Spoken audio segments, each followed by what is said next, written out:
আর কতদিন বাবার বাড়িতে পড়ে থাকবে আপা? বিয়ের পর বাবার বাড়িতে কোনো মেয়ে 3 মাসের জন্য থাকতে আসে? ছোট বোন আরার কথা শুনে সুহাসিনীর হাত থেমে যায়। এক লোকমা ভাত মেখে মুখে দিতে যাচ্ছিল সে। আরার কথা শুনে আর দিতে পারল না, চোখ টলমল করে উঠল।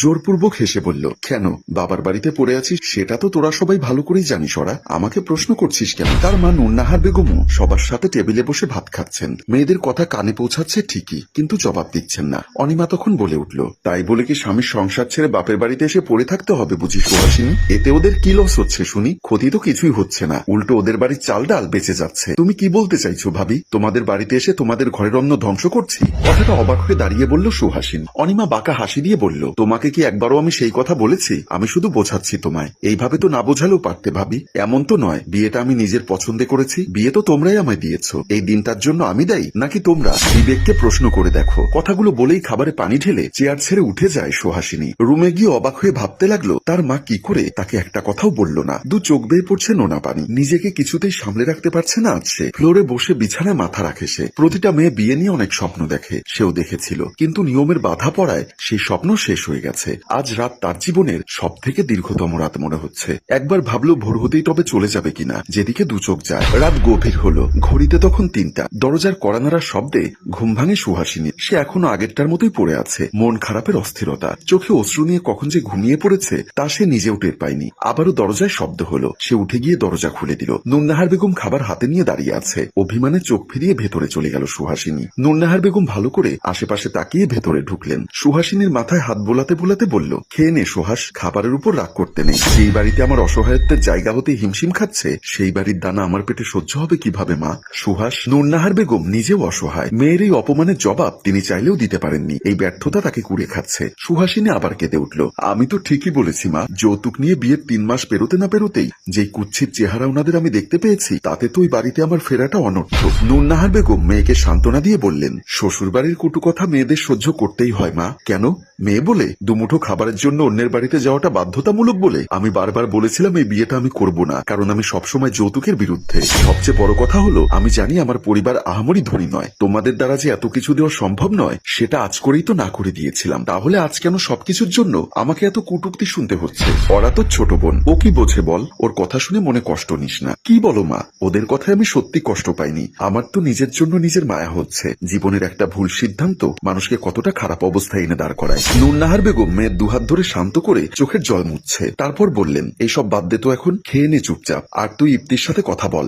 মা, আবার আবার তুমি আমাকে এই কথা বলছো? কি করবি বল? বিয়েটা তো হয়ে গেছে, এখন চাইলেও কিছু করা যাবে না। কাজেই সবকিছু মানিয়েই সংসারটা করতে হবে। আমি মানিয়ে নিতে পারলেই জীবন সুন্দর এই কথাতে বিশ্বাসী নই। যেই মানিয়ে নেওয়া আমার জীবন অসুন্দর করে দিবে ওই মানিয়ে নেওয়ার আদেও কি কোনো প্রয়োজন আছে মা? তোর বাবা নেই, তোর ভাই একা সংসারটাকে সামলাচ্ছে, বুঝতেই তো পারিস। থাক, আর তোমাকে কিচ্ছু বলতে হবে না মা। আমি তোমার কথার মানে ঠিক বুঝতে পেরেছি। চিন্তা করো না, আমি আর বেশি দিন থাকবো না এখানে। আমার ভাইয়ের সংসারে আমি অনেক বড় বোঝা হয়ে গেছি। আমার দু চোখ যেদিকে চায় চলে যাব। খবরদার বলছি, যদি এখানে থেকে যেতেই হয় শ্বশুর বাড়ি যাবি, কিন্তু বাড়ি ছেড়ে হুট করে বেরিয়ে যাবি না। কথা দে মা। সুহাস মায়ের বুকে মাথা রাখলো। নুন্নাহার বেগম দীর্ঘশ্বাস ছাড়লেন একটা। তিনি জানেন বড় মেয়ে সুহাস ভীষণ অভিমানী। বিয়ের আগে বেশ আহ্লাদেও ছিল, সেই সাথে রাগী তো ছিলই, কিন্তু বিয়ের পর গরম মেজাজের মেয়েটা কেমন শীতল হয়ে গেল, মলিন হয়ে গেল। পরদিন দুপুরে সুহাস ফ্রিজ ওপেন করতে দেখলো সেটা লক করা। মনে মনে ভাবলে এভাবে তো কখনো লক করা থাকে না ফ্রিজ। বাবা বেঁচে থাকতেও এমন কখনো দেখেনি সে। ভাবে রুমে গিয়ে চাবিটা চেয়ে নেওয়ার জন্য গেল সে। ভাবি তার কথা শুনেই বলল, ফ্রিজের চাবি দেওয়া যাবে না সুহাস।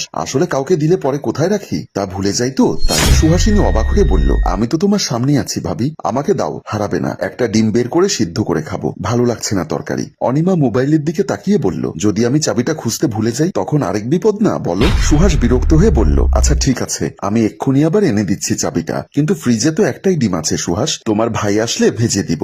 বোঝই তো পুরুষ মানুষ, যেটা সেটা দিয়ে তো আর ভাত দেওয়া যায় না। সুহাসিনী বুকের ভেতরে চাপা কষ্ট নিয়ে ছোট করে দিল, আচ্ছা ভাবি তুমি আবার কিছু মনে করো না, তোমার ভাইকে বলে কাল ডিম আনিয়ে রাখবো, তখন খেও। আরে না ভাবি, আমি আবার কি মনে করব, সমস্যা নেই। নুন্নাহার বেগম সোফায় বসেছিলেন। দূর থেকে রান্নাঘরের সবই দেখা যায়। উনি সবই পরখ করলেন। উনি থেকেও যেন নেই, কিন্তু কিছুই বলতে পারলেন না, কারণ একটা সময় পর সংসারের সবকিছুই ঘরের বউয়ের হাতে তুলে দিতে হয়। সুহাসিনী ড্রয়িং রুমে এসে মায়ের পাশে বসলো। মা মেয়ের দিকে চাইলেন, কিন্তু কিছুই বলতে পারলেন না। সন্ধ্যাবেলায় অলস সময় কাটে, কিছুই ভালো লাগছিল না সুহাসিনীর। হঠাৎ কলিং বেলের শব্দ হলো। দুপুরে খেয়ে রুমে গিয়ে ভাবি দরজা লাগিয়ে এখনো ঘুমোচ্ছেন। তাই সুহাস ভাবলো নিজেই দরজা খুলবে। দরজা খুলে দিতেই দেখলো তার ভাবি অনিমার বাবা এসেছে। কেমন আছো সুহাস? ভালো আছি, আপনি আপনি?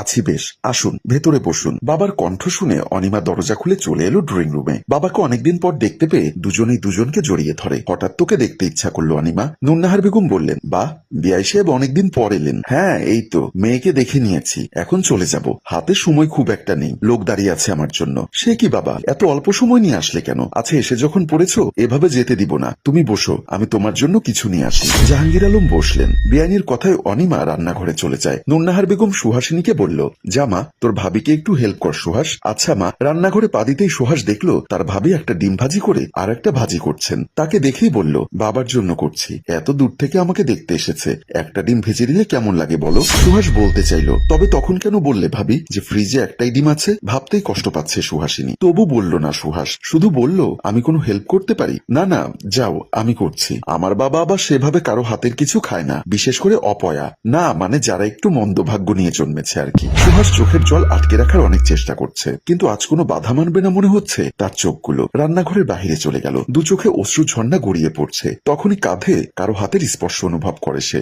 পেছন ফিরে তাকাতেই নুন্নাহার বেগম মেয়ের দিকে তাকালেন। চোখে পানি সুহাসিনীর। নুন্নাহার বেগমেরও চোখ ঝাপসা হয়ে আসে। আঁচল দিয়ে মেয়ের চোখ মুছতে মুছতে বলল, তোর বাবা নেই বলে আমার মুখেও কথা নেই মা, নিজেই তো ওদেরটা খাই পড়ি, সংসারটা এখন আর আমার নেই, এইসবে মন খারাপ করিস না। সুহাসিনী মলিন হেসে বলল, বিয়ের আগে বাপের বাড়ি, বিয়ের পর অন্যের বাড়ি, ভাবির সংসার। ভেজা কণ্ঠে কথাটি বলেই মাকে জড়িয়ে ধরে সুহাসিনী। আনমনে ভেবে ওঠে, আজ রাতে আমার জীবনের সবচেয়ে কঠিন সিদ্ধান্তটা আমায় নিতে হবে মা, আমায় তুমি ক্ষমা করে দিও। প্রিয় ভিউয়ার্স, গল্পটা কেমন লাগলো অবশ্যই জানাতে ভুলবেন না।